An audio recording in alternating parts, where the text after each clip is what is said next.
सुंदर ते जान उभे विठवारी सुंदर उभे विठवारी सुंदर ते जान उभे विठवारी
सुंदर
Oh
हरी रूप पाहता रूप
Hare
Oh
Oh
काही न मागती देवा, काही न मागती देवा, त्यांची करू धावे सेवा.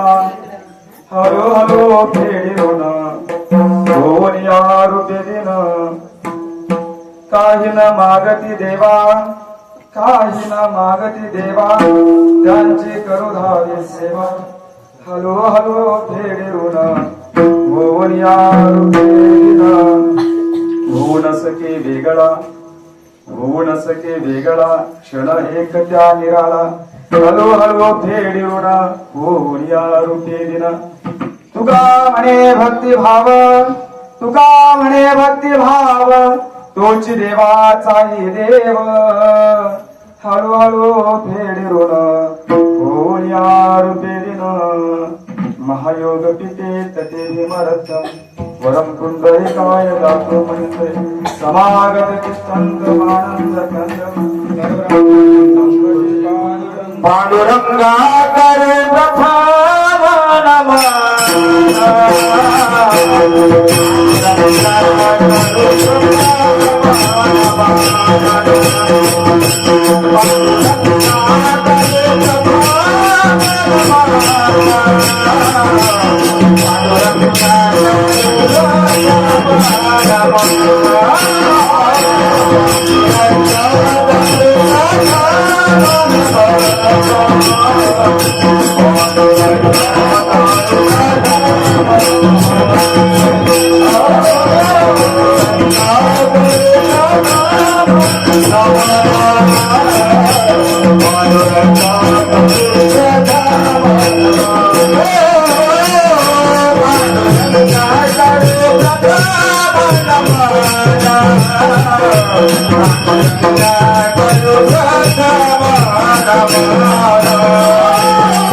प्रथम नमः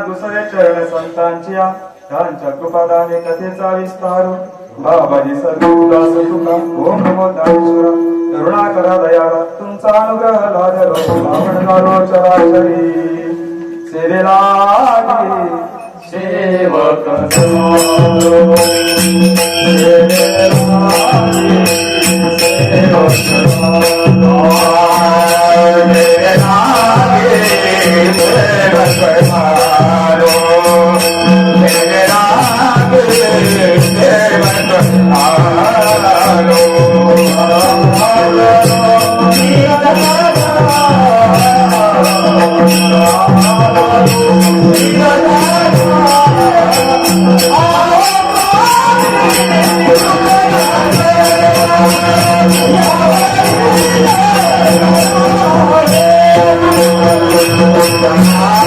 Oh,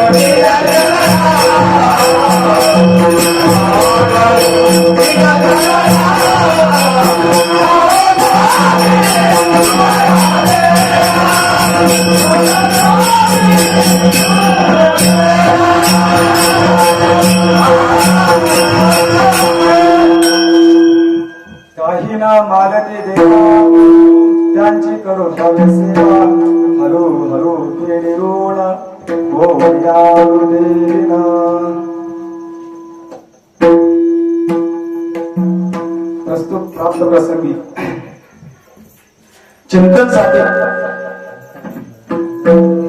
चिंतनसाठी घेतलेला अभंग देहू निवासी सदैव वैकुंठ गमन करणारे ज्यांचा गाथा पाण्यावरती तरंगला सगळ्यांचे हृदयस्थान असणारे जगद्गुरु तुकोबाराय यांचा हा 4 चरणाचा अभंग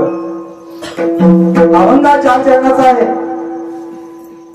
अभंगाचा भावार्थ पाहण्यापूर्वी तस आज थोडासा परिचय द्यायचा म्हटलं तरी असं सौ देऊळवाडी बरोबर या ठिकाणी सत्यनारायणाची महापूजा आयोजित करत असताना नामचिंतन घडावं या हेतूने तुमच्या नियोजनातून वाटेला आली कीर्तन सेवा आणि त्या कीर्तन सेवेची मला अंकुश दादांनी फोन केला की तुम्हाला सेवा करायची आहे, यावं लागेल तुम्हाला मंडळी वगैरे तुम्हीच बघा सगळं बघा. त्यांच्या नियोजनामधून त्यांच्या सांगण्यावरून ग्रामस्थ मंडळी त्यांच्या नियोजनातून इथं अध्यक्ष असतील, उपाध्यक्ष असतील, खजिनदार असतील, सल्लागार असतील, ग्रामस्थ मंडळी, महिला मंडळी यांच्या नियोजनातून आयोजनातून मज पामर आली सेवा आणि त्या सेवेच्या व्यक्तार्थ मस्तक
हे पायावरी या वारकरी संतांच्या थोडस जरा पुढे सारखा थोडस सगळ्यांनी थोडस मी काय तुम्हाला प्रश्न वगैरे विचारणार नाही, थोडस पुढे आता मी थोडस खाली बसतो सगळ्यांनी.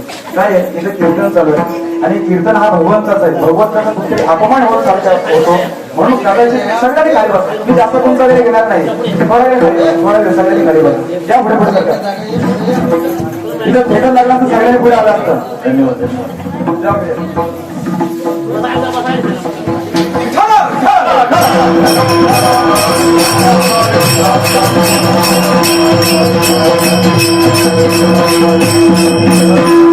आणि सगळ्यांना मागे विनंती सगळ्यांना हात आहेत हो बोला हात आहेत ना.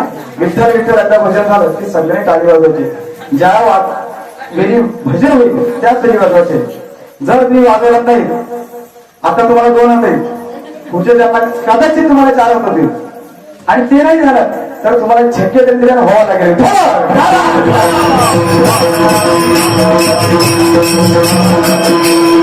प्रस्तुत अभंग तुकोबारायांचं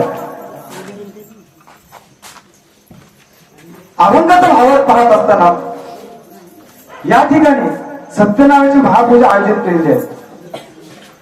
सत्यनारायणाची महापूजा आटोपली, आरती झाली तर आपण काहीतरी देवाला मागणे मागतो. मग तो जंगम असेल किंवा ब्राह्मण असेल, ब्राह्मण असेल जंगम असेल यांचे हे आपण फुलं देतात आणि सांगतात की देवा हे जे ग्रामस्थ आहे हे तुझ्या चरणाचे आले, ही दरवर्षी प्रतिवर्षी तुझी सेवा करते, सत्यनारायणाची पूजा करते, यांच्या घरात सुख सौभाग्य आनंदी सगळं भरभराट हो मागणं मागतात. बरोबर की नाही? हो बोलत जा, हो बोलत जा. मलाही तरी बरं वाटेल, मी तुमचा जास्त वेळ घेणार नाही. हो बोलत जा. काहीतरी मागणं मागतात, तेही मागणं मागतात आणि आपणही मानामध्ये मागतो मागणं की देवा आमच्याही काहीतरी गोळ होऊ दे. बरोबर की नाही? तुकोबारायांचा अभंग तसं पाहिलं तर हा महाराज मागणी पण नाही, मागणी कुठं मागायची जाते? जिथं मला काहीतरी मागायचं आहे, जिथं मला काहीतरी मागायचं आहे किंवा जगाच्या कल्याणासाठी काहीतरी मागायचे त्याला मागणी पण म्हटलं जातं. पण इथं तुकोबाराचं तसं काही दिसतच नाहीये. तिने म्हटलंय ना किंवा जगा कल्याणासाठी बाबा काहीतरी तू दे, असं काही म्हटलेलंच नाही. तुकोबारा म्हणतात की देवा, काय देवा? तर तुम्हाला पूर्ण याचा खुलासा करून देतो. कसं कदाचित या अभंगाचा भावार्थ मी सांगितला असेल ते तुकोबारांचा असेल असं नाही. माझ्या बुद्धीच्या कल्पनेनुसार मतानुसार मी हा भावार्थ तुमच्यासमोर मांडत आहे. काही ना मागायचे देवा, त्यांची करून हवे सेवा. तुकोबारा त्यावेळी संत महात्मा होते, लोकांच्या परिचयाचे. त्यांच्याजवळ एक साधक वारकरी गेला असेल आणि त्या वारकरी साधकाने त्यांना प्रश्न विचारला असेल की तुकाराम महाराज, तुम्ही भक्ती करता आणि तुमची भक्ती मी पाहूनच तुमच्याकडे आलेला आहे. तुमचे काही अभंग मी ऐकलेत, तुमच्या मुखातून अभंग मी ऐकलेत, पाहिलेत, वाचलेत. तुम्ही भगवंताजवळ बरीच मागणी मागितली, तुम्ही भगवंताजवळ भरपूर काय मागितले जगाच्या कल्याणासाठी. पण तुकोबारा भगवंताजवळ जर मागितलं नाही, भगवंताजवळ जर मागितलं नाही आपण, तर तो भगवंत देईल का आपल्याला? तेच तुकोबारा म्हणतात, साधकाला म्हणतात, साधका तू प्रश्न विचारलास ते बरोबर आहे की मी भगवंताचं बरेच काय मागितले, ह्याची दावण्यात आहे का देवा? तुझा विसर न व्हावा, बरोबर की नाही? गुण काही नावडी ह्याची माझी सर्व दोन्ही, न लगे मुक्ती संपदा संत संग देती सदा. तुका म्हणे गर्भाची तुके भारावे म्हणे गर्भाची,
तुका म्हणे आणि मला प्रश्न पडला की भगवंताचं जर मागितलं तर काही ना मागतं जर भेटलं तर बरं होईल ना. तुकोबारा म्हणतात की साधका तुझा प्रश्न मला चालला. मग तुकोबारा म्हणतात की साधका जर आपण मागितलं तर भगवंत देतो, पण जर काहीच मागितलं नाही तर भगवंत आपल्याला काय दे? तर तुकोबारा म्हणतात की काही न मागते देवा त्यांची करू धावे सेवा. जर आपण भगवंत जर काहीच मागितलं नाही तर भगवंत काय करतो? त्याची वाट पाहत नाही किती मागण्याची. तो न मागता त्याच्या समोर धावतो आणि त्याच्या पाठीमागे उभा राहतो. मग साधक म्हटला की तुकोबारा आहे, मग काहीच मागत नाही ते देऊन उभा राहतो, पण तिने असं करायला तरी काय पाहिजे ना? तिने काहीच केलं नाही जीवनामध्ये, भगवंत कसा बरं धावू नये? मग तुकोबारा म्हणतात साधका काही न मागते देवा त्यांची करू दे हळू हळू भेडी ऋण होऊन या रूपे दिना. मग तो भगवंत काय करतो? त्याच्यावरती असतेने जे उपकार केले असतील कोणाच्यावर, भगवंतावर कुठल्या रूपा भक्तीच्या ह्याच्याने, तर तो काय करतो? भगवंत येतो आणि त्याचे ऋण फेडतो कुठल्याही रूपामध्ये. मग तो भिकारी असेल रूप, तो साधा रूप असेल किंवा एखादा कोणताही संत असेल किंवा काय असेल त्या रूपामध्ये येतो आणि त्या भक्ताचे ते ऋण फेडतो. त्याचा मात्र काय पाहिजे? भक्तिभाव पाहिजे. तुका म्हणे भक्तिभाव तोच काशी देवाचा हे देव विठ्ठल.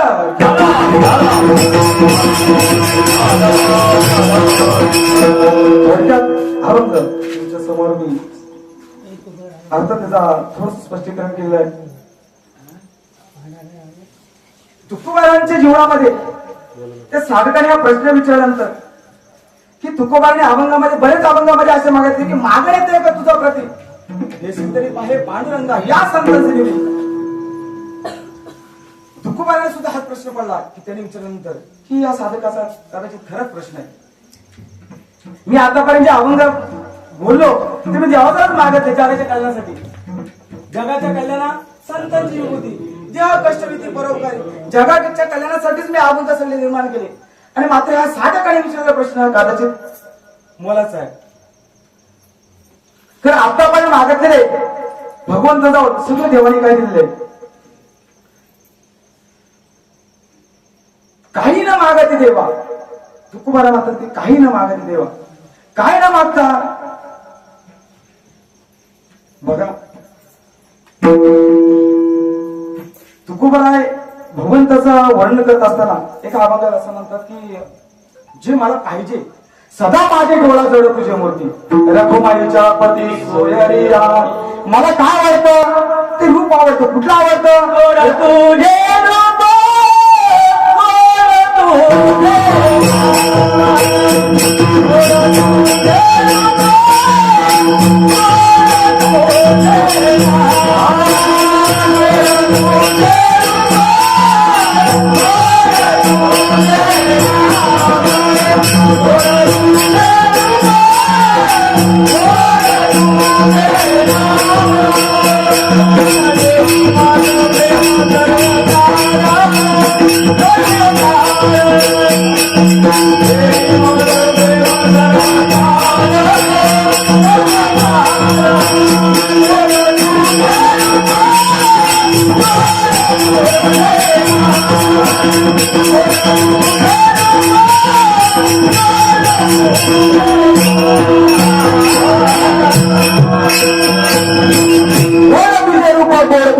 रूप देई माझा प्रेम सर्व काळ. भगवंत मला काय दे तुझे रूप दे. कुठले दे गोड रूप तुझे दे. काय दे गोड रूप. आता रूप गोड आहे का गोड आहे म्हणजे चहामध्ये आपण कळत तरी जमत गोड आहे का ते रूप गोड आहे का.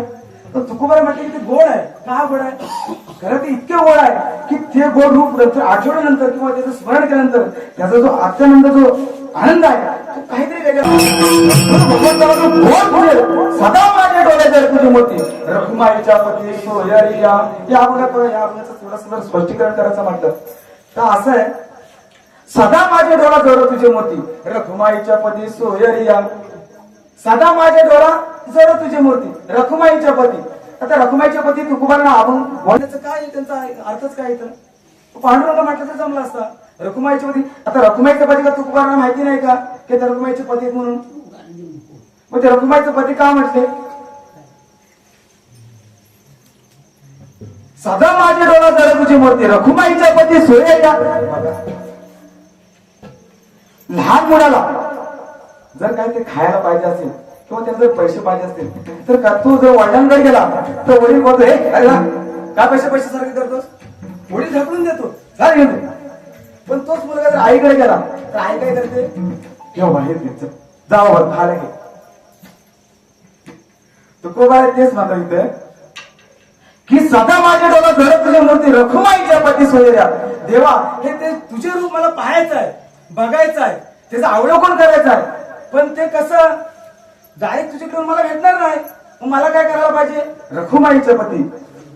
जसं तो लहान मूल आईला जवळ करतो आणि रुपया मागतो पैसे मागतो तसं तुकोबाराने रखुमाईला जवळ केलं कशासाठी ते रूपाचा आधार घेण्यासाठी. विठ्ठल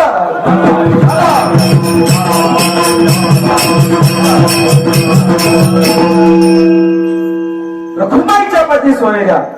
असे बरेच अभंग पाहिले तर मागे बरेच अभंग. अखंड दया तुझी प्रीती मजडे दयाची संगती मग मी कमलापती तुझ बाणानी कंदाला. अखंड दया तुझी प्रीती पडून राहिले ते ठाई तुझ्या ठिकाणी पडू नये देवा. मला दुसरं काहीच नको. महागडे ते का तुझं प्रती आहे, देशी तरी पाय पाडतो या संतांची देवी ह्याची मज दे. मला दुसरं काहीच नको. का माहितीये तुकोबाराने म्हटलं असं? कारण त्यांना बराच अनुभव जीवनामध्ये आले. ते संसार करता करताना इतके ते संसार हा वाटलंच वाईटच आहे. संसार हा वाईटच आहे. किती संसार केला तरी संपतोय का संसार? दिवस सकाळी उजेडल्यापासून रात्रीपर्यंत संसार हा संसार. महिलांना माहिती आहे, आधी सकाळी चूल पेटल्यापासून तर आधी झोपेसपर्यंत भांडी घासपासून संसार. म्हणजे संसार सुटला कुणालाच नाही. तो पुरुष असो महिला असो सगळ्यांना संसार आहे. म्हणजे आपण संसार करतो तो वेगळा आहे. तुकोबाराने संसार केला तो वेगळा. तुकोबाराने संसार केला नाही तर परमार्थाचा संसार तरी केला. आणि तो संसार करत असताना मात्र त्याला समजून गेलं की आपण हा केलेला परमार्थ संसार खोटा आहे, जो परमार्थ संसार आहे तो मात्र करायला.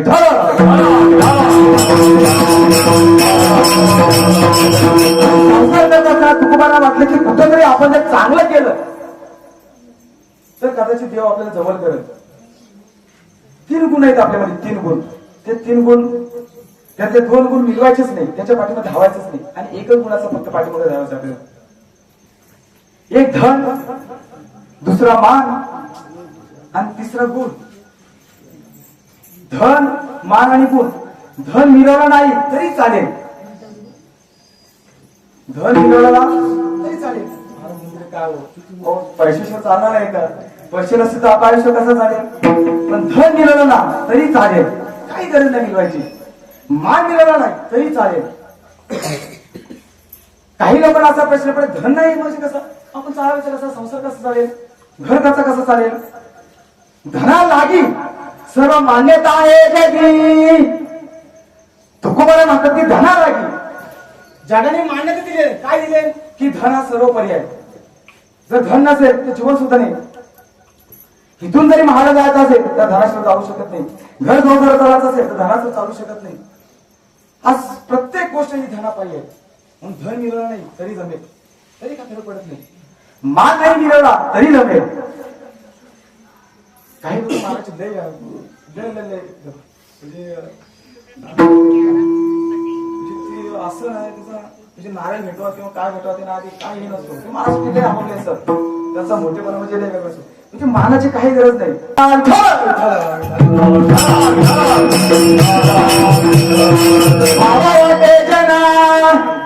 तुला म्हणे साधी गुणा व्हावं वाटते जना. तुका म्हणे 60 गुणा. जर जनामध्ये जर मिळवायचं असेल ना तर गुण महत्वाचं आहे, मान महत्वाचं नाही. मानाने तुम्हाला किंमत मिळत नाही जगामध्ये. तुमचे जर गुण महत्वाचे. मी कीर्तन कराय पण गुण चांगले नाहीत ना. मी खासदार आहे, आमदार आहे, सगळं काय पण गुण चांगले आहेत ना. म्हणजे आपण तसं म्हणत नाही. मी अध्यक्ष आहे, सरपंच आहे, पण गुण चांगले नाहीत ना. गुण व्हावा वाटे जना तुका म्हणे 60 गुणा. जेव्हा गुणाने तुम्हाला किंमत देईल तेव्हा तुम्हाला किंमत भेटेल.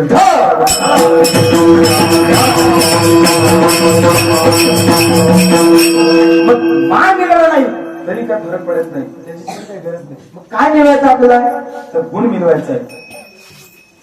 गुण पाहिजे. का गुण मिळवायचा आहे? आता बघा तिथं मला आमच्या प्रधानी बोलवलं, माझ्यात काहीतरी गुण पाहिलं म्हणून बोलवलं ना, बरोबर की नाही? आता ह्यांना मी बोलवले, ह्यांच्यात काहीतरी गुण पाहिल्या म्हणून बोलवले ना. आमचे सुनील महाराज आहेत, त्यांच्यामध्ये काहीतरी गुण पाहिल्या म्हणून त्यांना गाण्याच्या म्हणून बोलवले ना. हे आमचे सुनील दादा इकडे, हे आमचे दिनेश आगरे तिकडे, हे सगळे आमच्याकडे. म्हणजे गुण महत्वाचे आहे. ज्याच्या अंगात गुण चांगले त्यालाच लोक किंमत देतात, बरोबर की नाही महाराज? ज्याच्या अंगात गुणच चांगले नाहीत त्याला किंमत कशी लोक देतील? पण गुणही महत्वाचं नाही ना. मी म्हणाल की गुण आयला म्हणजे भरपूर झाला. गुण चांगले आहेत पण अवगुण वाईट आहेत ना. गुण चांगले पण अंगातले अवगुण वाईट आहेत. ज्या दिवशी अवगुण जातील त्या दिवशी गुणाची किंमत होईल ना.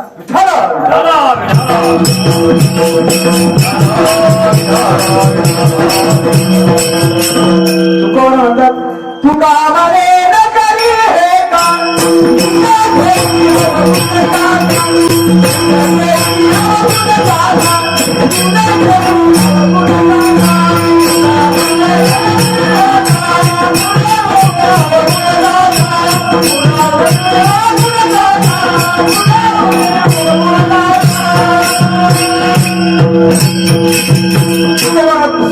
म्हणतात तुका माही न तरी हे का गुण घेऊन अवगुण टाका गुण घेऊन गुण घ्यायचे आणि अवगुण टाकून द्यायचे. पण हे का म्हणजे काय हेकटपणा. आपण म्हणतो काय आहे हेकटपणा करतोय सारखा आपला तेच चालत तेच चालय त्याचा दुसरा काय विषयच नाही. हेकटपणा अंगावर येत असावा. काही भाई खातेल असतात एखादी म्हणत नाही रे बाबा ही चुकतो पण होणार हे तिथं चुकतो ती बरोबर आहे आपण ठोकली ती बरोबर आहे तिथं त्याला हेकटपणा म्हणतात. म्हणजे ज्यांच्या अंगातला कधी माझापणा कधी जायच नाही मीपणा कधी जायच नाही त्याला हेकटपणा म्हणतात. चुकू म्हणतात असा हेकटपणा नको. मला हेच बांगड्या पाहिजे मला हीच साडी पाहिजे नाही नाही मला तीच साडी काय त्या बाईने कलरची साडी घातली त्या हळदी कुंकूला बाबा ती पाठी साडी मला तीच नाव हेकटपणा. म्हणजे नको नाही हेकटपणा तसं चुकू पाडून तसं महिला म्हणतात राग घेऊन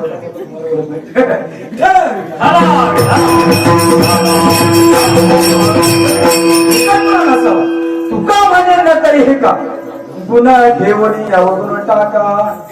नुसतं गुण महत्वाचं नाही ज्या दिवशी तुमच्या अंगात ते अवगुण जातील तेव्हाच तुमच्या ते गुणाला तुम्हाला लोक किंमत देतील. लोक किंमत द्यायला तयार आहेत तुम्हाला पण गुण चांगले पाहिजे. कीर्तन करतोय तुम्ही आता कीर्तन करतोय आणि कीर्तन झाला का पाठीमागे विडी भरतोय हा उपयोग काय. पाकवा जातोय आणि पाठीमागे दारू पितोय उपयोग काय तर अवगुण गेली पाहिजे. ज्या दिवशी अवगुण जातील त्या दिवशी तुम्हाला जीवनाची किंमत मिळेल. लोक वाढायला तयार आहेत आपल्याला. लोक वाढायला हा जनसमुदाय समाज आपल्याला वाढायला तयार आहे. अवगुण गेलं पाहिजे. आज 40-40 50-50 हजारचे कीर्तन करायचे गुण चांगले पण अवगुण वाईट आहे काय उपयोग आहे त्याचा. मला इथं म्हणायचं नाही तसं पण फार वाईट परिस्थिती आहे. म्हणजे आज तुकोबारांच्या गाथा त्यावेळी त्याने तो टाकला पाण्यामध्ये कुणी त्याने म्हणजे त्या लोकांनी त्या दिवशी बाहेर आला तरंगला त्याने टाकलेला गाथा मात्र ह्याच अक्षरशः बुडवला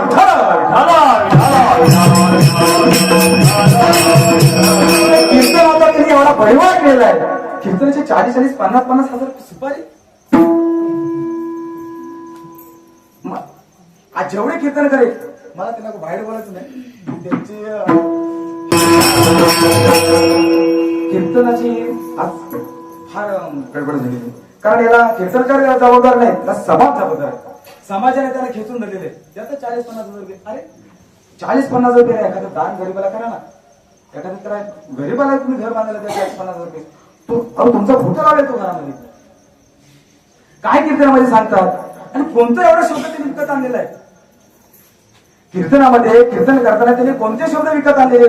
राम महाराज काय नाही विकत. तुकोबाराची गाथा किती रुपयाला 250 रुपयाला. ज्ञानेश्वर किती रुपयाला आहे 250-300 रुपयाला आहे.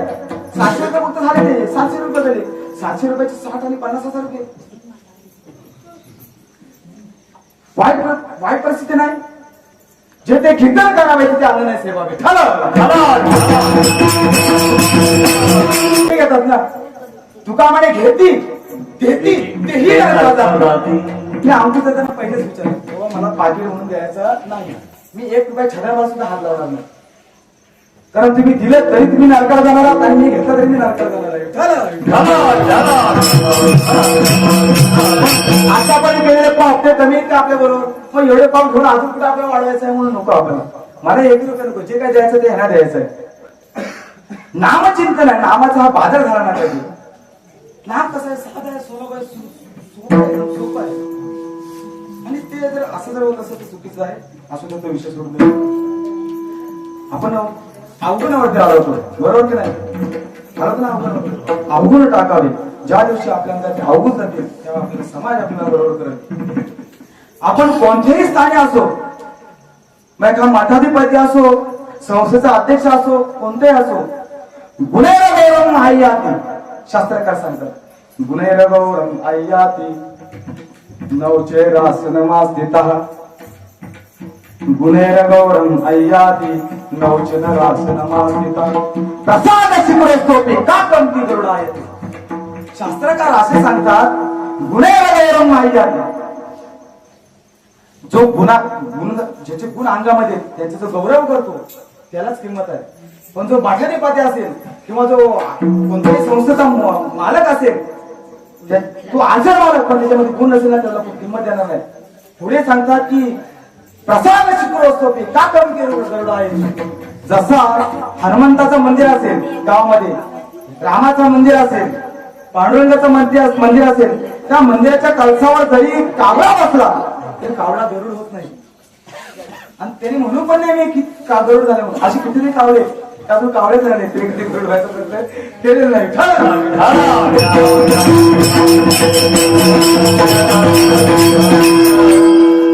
गुण असावा, गुण महत्वाचा असतो.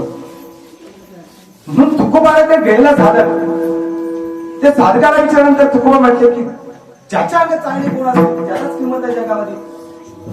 ज्याच्या अंगामध्ये गुण चांगले असेल त्याला जग चांगला मानतो, त्याला जग जवळ करतो.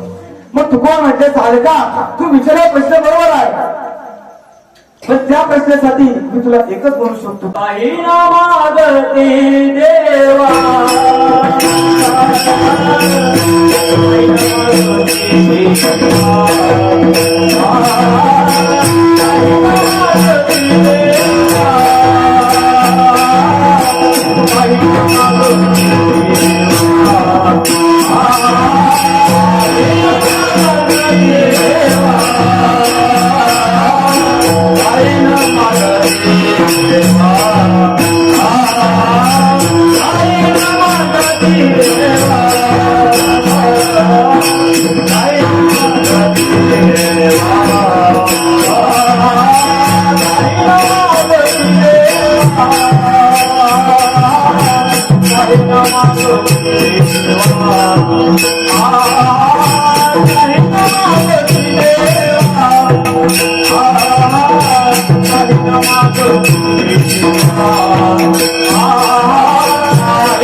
त्यांची करू धावे सेवा. तुकोबारा म्हणतात की काही न मागती, भगवंत जर काही न मागता मिळतंय तर मागायची गरजच काय. काही न मागती देवा त्यांची करू धावे सेवा. भगवंत त्यांची सेवा करायला जातो काही न मागता. मग आपण जीवनामध्ये किती मागायला पाहिजे? काहीच मागायला पाहिजे. आजपासून मागच नका कोणी. आजपासून कुणीच मागू नका. देवा मला हे दे, मला हे दे, पोरगा होत नाही रे, माझा संसार चालत नाही रे, माझी बैलजोडी सगळं टिकत नाही रे.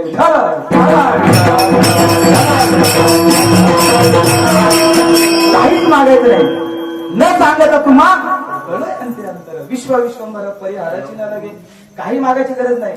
तो न जाणता न मागता सगळं ते देत असेल. अरे तुम्ही न मागता तुम्हाला हा 3.5 हाताचा देवा तुम्हाला दिलेला आहे. तुम्ही मागितला का भगवंत? तुम्ही मागितलाय काय? नाही मागितला. न मागता जर आपल्याला भगवंताने दिलेला आहे, मग न मागता आपल्याला कसे चिंतन करायला काय हरकत आहे? किती जण आपण देवाचे भजन करतो, किती वेळा आपण पूजन करतो, किती नामस्मरण करतो. आपल्याकडनं जेवढं पाहिजे तेवढं आपल्याला होतच नाही. जेवढं पाहिजे तेवढं आपल्याला होतच नाही. व्हायला पाहिजे. नामचिंतन घडलं पाहिजे आपल्या मुखातून सतत वारंवार. जसं वेळ भेटल काल वेळ नाम उच्चारायचं नाही. दोन्ही पक्ष पायी उतरती कोणताही काळ कोणतेही वेळ काही त्याची गरज लागत नाही.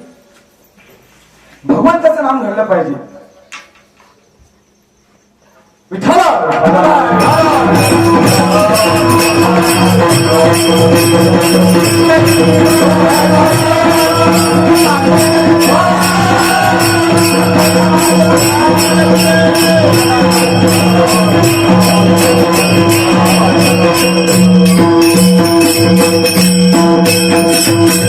नामचिंतन घडलं पाहिजे.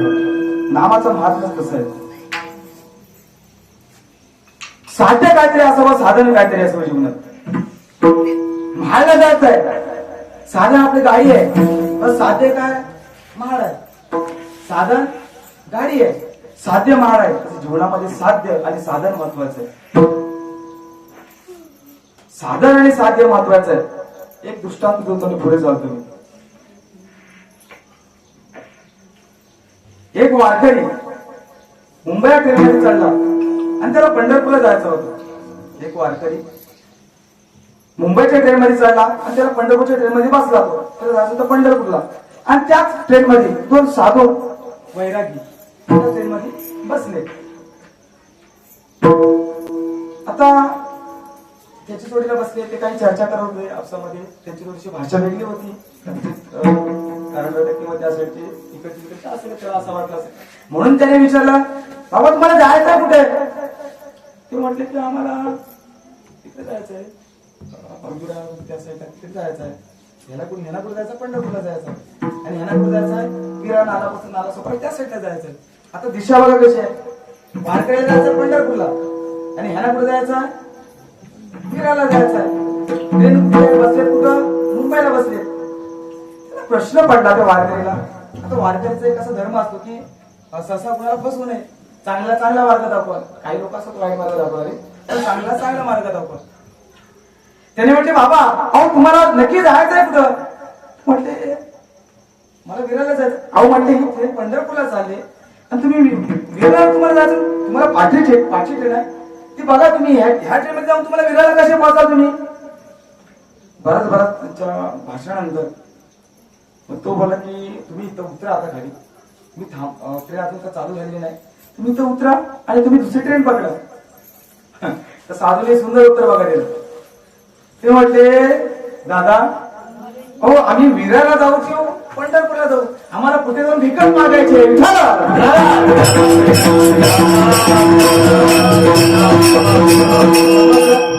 समजलं का तुम्हाला?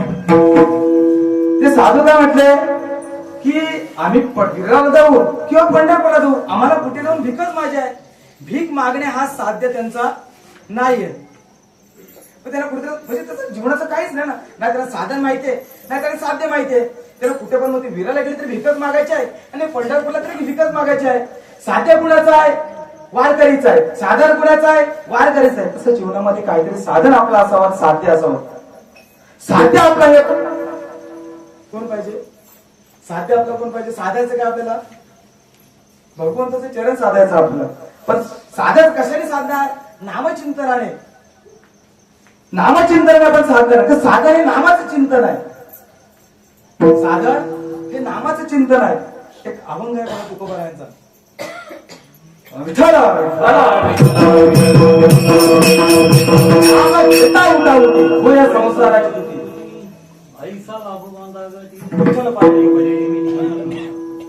पुढचं काहीतरी चरण आहे. नामा परते साधन नाही, नामा परते साधन नाही. साधन नामाशिवाय तुम्हाला साधन आहे. साधन हे नाम आहे. म्हणून नामाचं चिंतन करायला पाहिजे. नाम का चिंतन करायला पाहिजे? काय एवढं नामाला महत्व दिलं पाहिजे? तुम्ही म्हणाल नाम काय नाम एवढं नामात काय? कधी पण आपलं नाम घ्यायलाच पाहिजे. असं कधी घ्यायलाच पाहिजे. कसं माहितीये काय? नामाचं महात्म्य हे आपल्याला कळलं नाही, संतांना कळलं. ते देवाच तुझ्या नामाचा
नामासाठी भगवंत धावून येतो.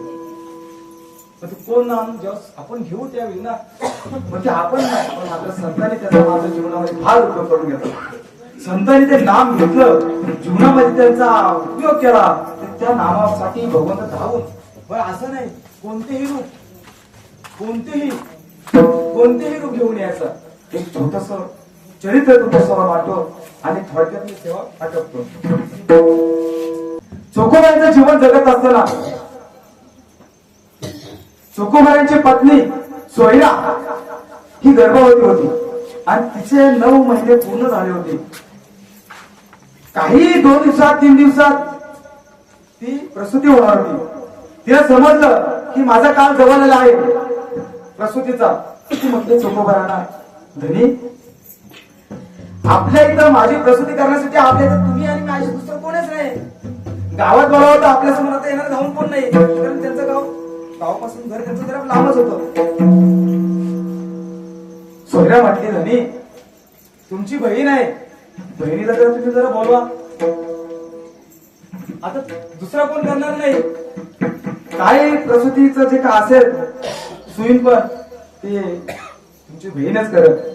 मग तिला काय वंश म्हणतात ना, महिला म्हणतात वंशच म्हणतात ना, वंश करायचं. मग तुकोबाईला म्हटले ठीक आहे. मग तिने सगळं काय आता लहान एवढं जायचं आहे, थोडस कपडे वगैरे गोंडाळले, खाना पिणं सोबत घेतलं आणि चोखोबाई निघाले. आता निघत असताना तो काळ होता वारीचा. तो काळ कुठला होता? वारीचा होता. आणि वारी अशी चालत होती. आता चोखोबाईंचा पूर्ण जीवन त्या भजनामध्ये गेला होता आणि हे विसरून गेले ते वारी बघितल्यानंतर की मला माझ्या बहिणीकडे जायचं आहे. कशाला? तिला आणायचं आहे. माझी बायको आता बाळा दिली काही दिवसामध्ये, 2 दिवसामध्ये, 3 दिवसामध्ये. ते बाहेर विसरून गेले त्या गोष्टीचा आणि त्या वारीमध्ये चालत गेले, त्या पंढरपूरच्या दिशेने निघाले. भजन चालू होता. विठ्ठल विठ्ठल विठ्ठल विठ्ठल विठ्ठल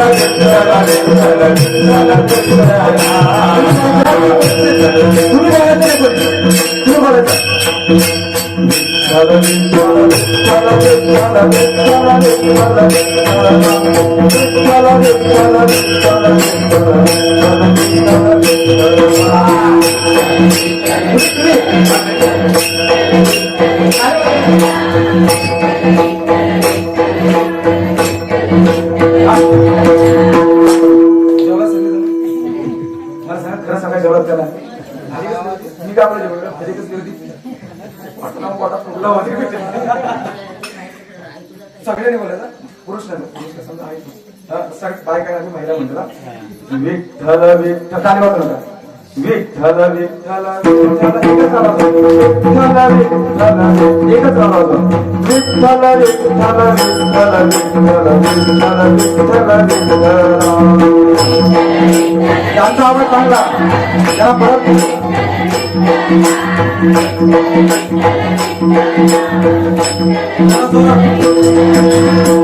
विठ्ठल विठ्ठल विठ्ठल विठ्ठल विठ्ठल विठ्ठल विठ्ठल विठ्ठल विठ्ठल विठ्ठल विठ्ठल विठ्ठल. विठ्ठल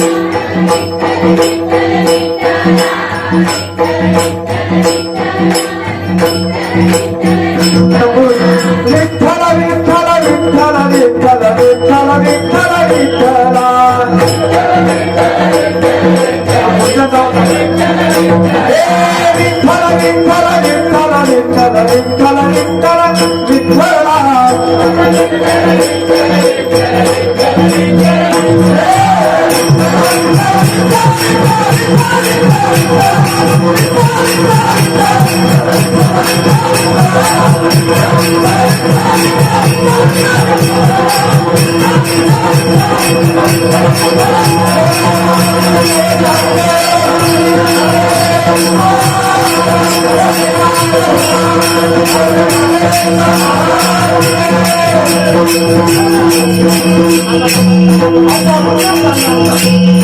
आणि या भाषणामध्ये चालले ते पंढरपूरचे दिसायला निघाले. इकडे चकोबाची पत्नी सोयरा आधी थोड्या दिवसावर आली आणि आता म्हटले आता किती दिवस झाले, 2 दिवस झाले माझी धनी गेले, सासू का बहीण आली नाही. आता करायचं काय, बोलवायचं कुणाला? भगवंताची धावा करावी. भगवंता विठ्ठला, अरे मग धावून कधी येशील तू? आता माझी सोडवणूक कोण करणार? भगवंतानी एक पाटलाचं रूप धरला आणि चाले जंबुया जुबा माझी एक पंढरपूर जावं, धर्माचे नगरले जावे, विठो पाटीचं रूप धरलं आणि तिथं सोयरा ढोकला सोयरा. आता पहिल्या काळच्या बघा कशा असतात, पहिल्या काळच्या महिला अशा होता की धनी जर घरात नसेल तर दरवाजा उघडायचे नाही. ते आतूनच आवाज दिला, कोण आहे? पांडुरंग म्हटला की आता सोयरा मी विठो पाटील आहे. ती म्हटलं धनी घरात नाही, तुम्ही जा घराला या. भगवंत परत गेला. भगवंत जवळ येऊन सुद्धा सोयऱ्याला समजलं नाही की भगवंत माझ्याजवळ आलेला आहे. परी पुन्हा पुन्हा सारखे सारखे धावा करावे. बरेच वेळा अनेक रूप धरले, कोण या तो प्रमाण चालू आहे. आता अनेक रूपे धरले तरी काय स्वराने त्याच्याजवळ काय दार उघडला नाही. शेवटी अशी परिस्थिती आली की रुक्मिणीला म्हणाला भगवंताला, रुक्मिणी आता अगं मला जावं लागेल. रुक्मिणी म्हणते कुठे तुम्हाला जायचं, काय एवढं तुम्हाला घाई पाहिजे? मगाशी तर अनेक रुपये धारण केले आणि आताही तुम्हाला परत जायचं. काय म्हटले, सोयरा ज्या अर्थाने मला बोलवते त्या अर्थाने मला जावंच लागेल. आता जायचं आहे असं तर जाऊ शकत नाही. असं गेलं कारण प्रसूती करायची आहे आणि प्रसूती करण्यासाठी महिला लागते, पुरुष लागत नाही. लागतो पुरुष, आता डॉक्टर लागतात ती गोष्ट वेगळी आहे. त्या काळी महिला लागायची. मग पांडुरंगाने काय केलं, आपलं रूप सोडलं आणि कोणतं रूप धरलं? समोर सुंदर असा महिलाचं एक सुंदर असं रूप धरलं, बाईचं रूप धरलं आणि ती कुंकू कपालला गंतर वगैरे असं सुंदर असं रूप धारण केलं आणि आले. म्हणजे कोणतं रूप? चोखोबारांच्या बहिणीचं ते रूप धारण केलं आणि तिच्या घरासमोर आले आणि भगवंताने सोयरा अगं मी आहे. म्हटली कोण आहे? अगं मी चोखोबाची बहीण झाला छान झाला.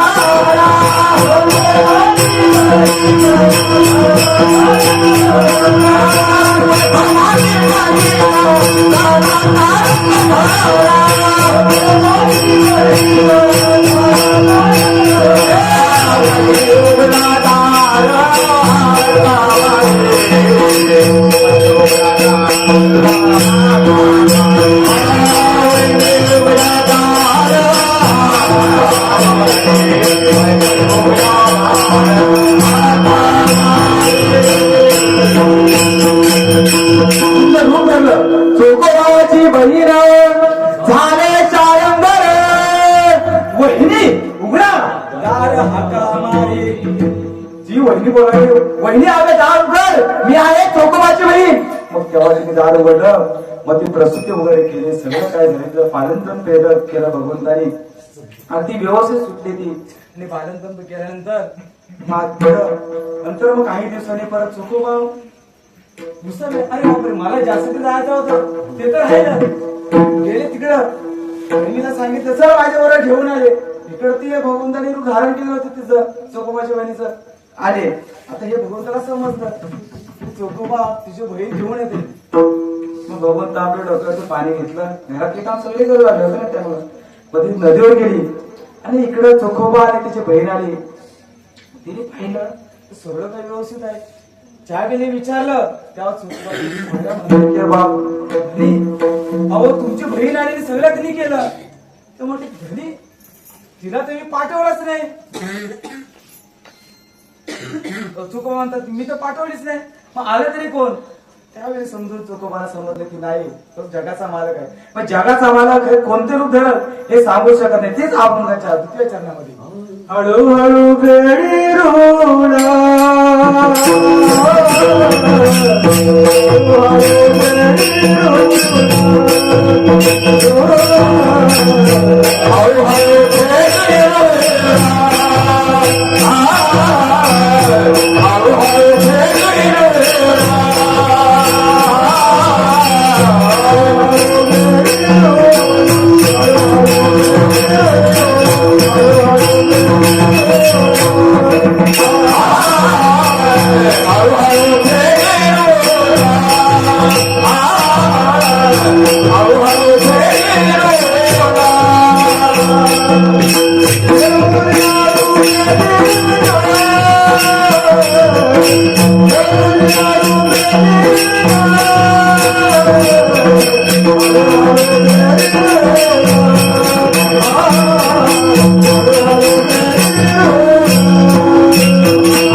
भगवंत रूप फेडतो. मग कोणतेही रूप धारण करतो आणि त्याच्या भक्तांच्या पाठीशी धावतो, त्यांचे ऋण फेडतो. होऊन असं केले गेला क्षण एक त्या निराला हलू हलू फेडी ऋणा हो मुनिया रूपे दिना. सगळ्यांनी टाळी वाजवायची, भजन करायचं आहे.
मागती देवा त्यांची करू भावे सेवा. हलो हलो फेडून होऊन या दिन होऊनच केली गळा क्षण एक त्या निराळा हलो हलो फेडिरुण हो गुण्या रूपे दिन तुका म्हणे भक्ती भाव तोची देवाचा देव हलो हलो फेडिरुण हो गुण्या रूपे दिन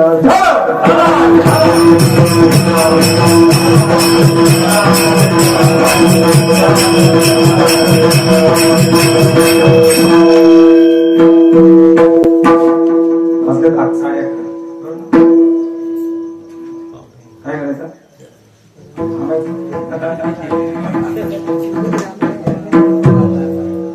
भगवंताचं चिंतन तुमच्यामध्ये माझ्याकडून घडलं. आमची सगळी मंडळी तुमच्या समोर फक्त एवढेच मी विनंती करू शकतो, प्रार्थना करू शकतो तुमच्याजवळ, म्हणजे माझी नाही संतांची प्रार्थना आहे की नामचिंतन तुमच्याकडे घडावं, तुम्ही करावं. एवढं संतांचं म्हणणं आहे, साधू संतांचं ते म्हणणं आहे, चिंतन करत जावं, नामचिंतन करावं. कारण आयुष्य हा सांगू शकत नाही. आता जरा 5 जण एकच घ्यायचं म्हणजे कुणाचं भविष्य कधी काय सांगू शकत नाही.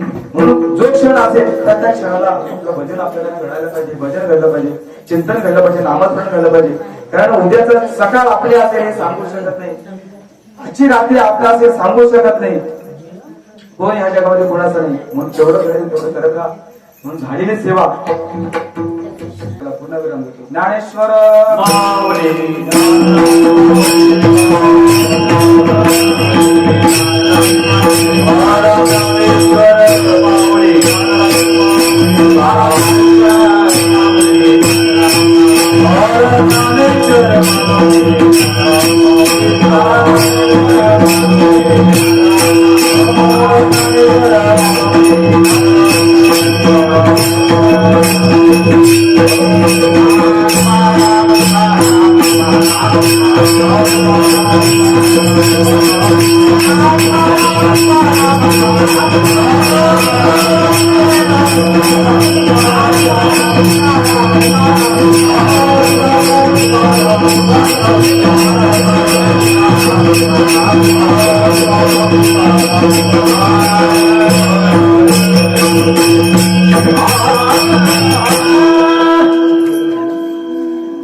तुका म्हणे भक्ती भावा तुका म्हणे भक्ती भावा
Ah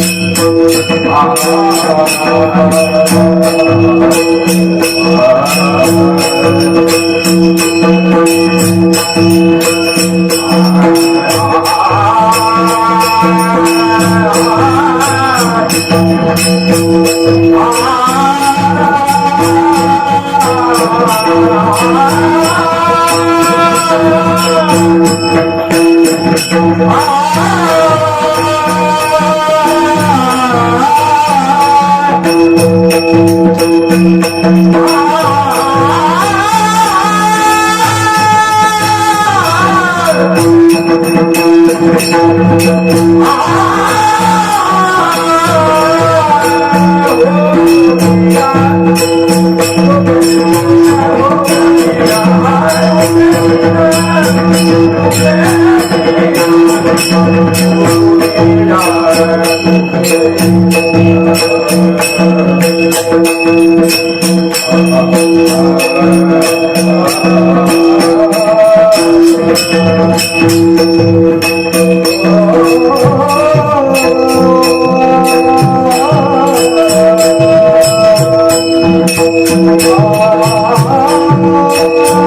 पंढरीनाथ भगवान की जय। माऊली ज्ञानेश्वर महाराज की जय। जगद्गुरु तुकाराम महाराज की जय। स्वानंद सत्वासी सद्गुरु स्वामी गणेशनाथ महाराज की जय। सद्गुरु स्वामी रविंद्रनाथ महाराज की जय।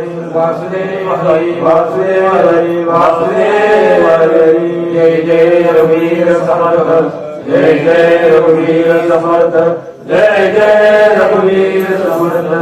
सत्यनारायण महाराज की जय।